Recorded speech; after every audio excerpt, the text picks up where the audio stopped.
Dr. Lindsey here.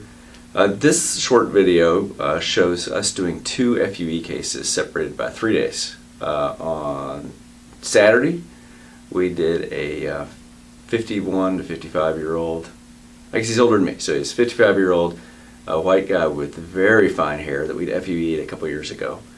And I put him up separately, but I would like you to look at how we do it.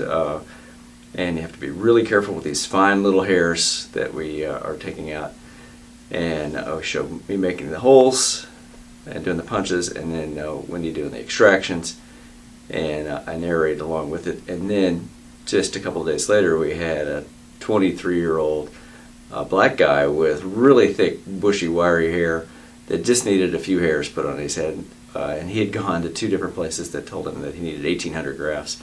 Oh my gosh, he has a lot of hair, and I was able to convince him he did not need much hair, but he adamantly wanted to bolster his hairline. So I think we did somewhere around 305 grafts. And just look at the difference in the FUE specimens that come out. The older guy with fine hair, they're very delicate, just like skinny trees. And the younger black curly-haired guy, those grafts are big and beefy. But note, you'll hear in the background my lead technician and my lead cutter talking about how, particularly with black guys' hairs, even though the roots are big and bushy, you have to be really careful. The roots tend to fall apart. So we do, I don't know, probably 4 or 5 black guy strips a year and a couple of black guy FUEs, and we've had pretty good luck. But they're big bushy hairs, but they tend to fall apart. So as you're shopping around for your options, make sure that you talk about this with your doctor. Thanks.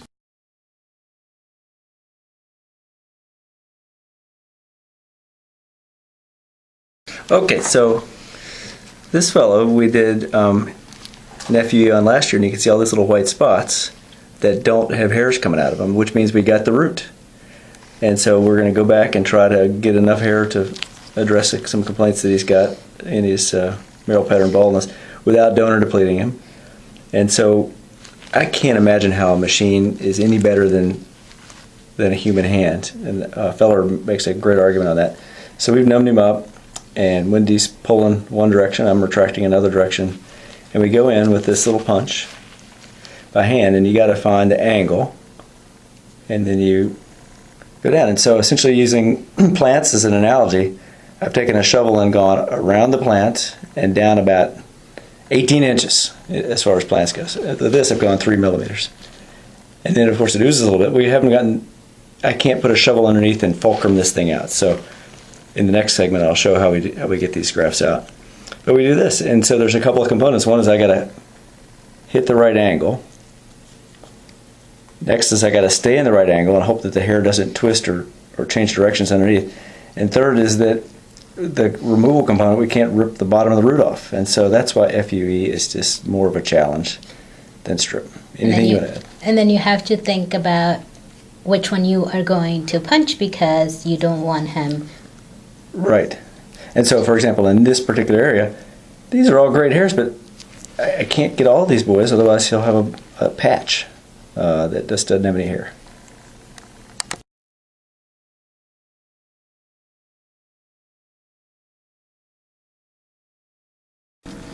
So go to the line.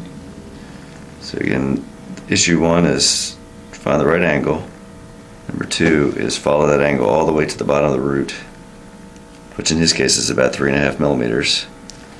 And then 3 we'll show shortly is removing the roots. So we just do that over and over again. And then we'll come back in a few minutes and get out the roots to minimize time out of the body.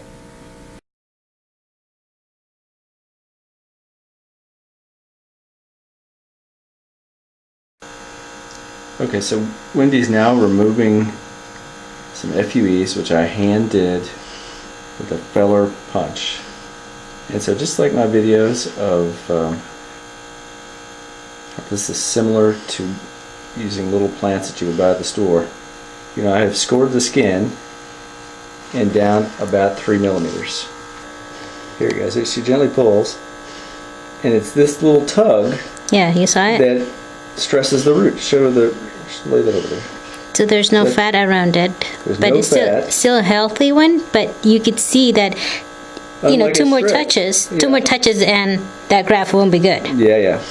So this is why FUE is less predictable than strip. When you get a strip graft out, it's got a bunch of fat around the root ball, just like a Here's another one. big old beefy Leyland cypress that you'd buy at the garden store. But those are good. It's just that little bit of evulsive stress is what makes FUE not as good at delivering consistent, lustrous results as strip. And so we immediately take these out and put them in some cold or cool growth solution. We don't manipulate them at all, other than to count them. Yeah, until because we it's put them back in. And we try to get these boys back in, all of them in before 6 hours passes. yeah, because if you see, there's no fat protecting those follicles. And in addition, this fella has very thin hairs, and we FUE'd him last year, and you can see some of these little white spots. And some scar tissue. And if you notice the white spots, there's no hair coming out of them, which indicates we got the root there last year. And there's one spot on his right side that I must have gotten overzealous with, because we did a little donor depletion. I've commented on that in a couple of my videos. That the doctor is tempted, if you're having success in one area, just to keep working there, because you're trying to get as much hair for the patient. So you got to spread these boys around.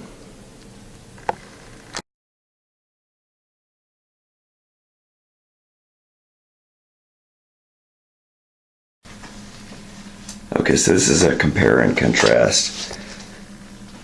Unlike the other fellow in this video who did just a couple of days ago, this guy who was a 57-year-old white guy with skinny hair who we'd FUE'd before.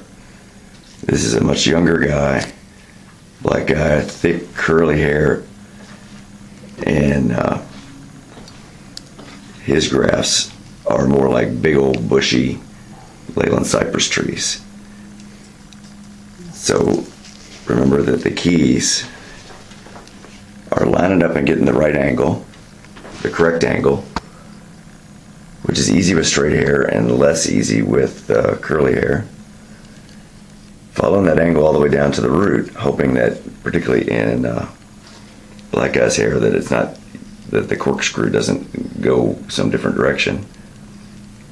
And then thirdly, removing those grafts with as little stretch to the root bulb as possible.